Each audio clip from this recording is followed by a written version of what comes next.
together for Tori Sanford. Hi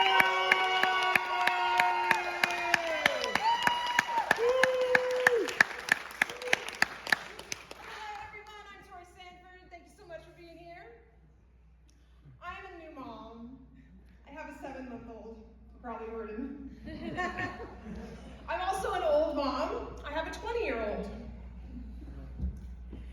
So one of the beautiful, simple joys of being a mom is being able to go to the bathroom alone. And it's usually really difficult to find the time, and when you do, of course, it's occupied.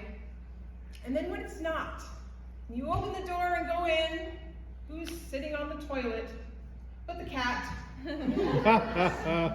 Yes, we have a cat that pees in the toilet.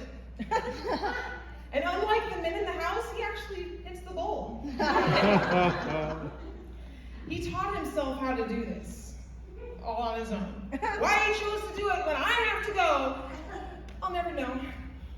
Why can't he use his powers for something good, like changing the oil in the car? Or maybe managing our checkbook? Certainly he would demand more treats, but he's not that smart. He doesn't flush.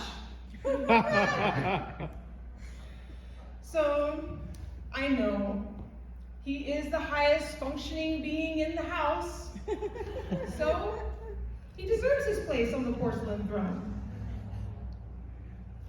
I used to be a bartender, and then I decided to get into healthcare. Turns out they're actually very similar. In both, people get shots.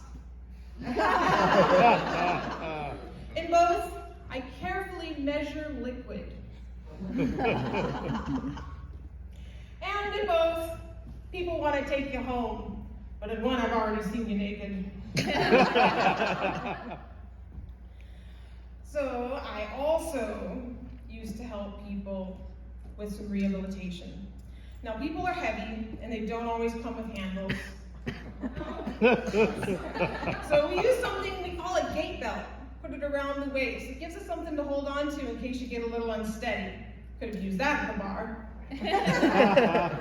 So I put this gait belt around this lady's waist.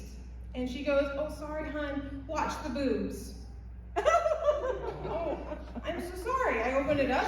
She reaches in her pockets and pulls out her nipples.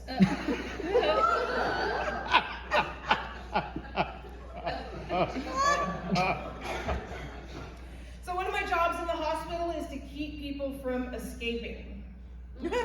I know, sounds easy, right? People who are frail, sick, but they are extremely motivated. I think it might be easier to keep people inside if there weren't giant glowing exit signs everywhere.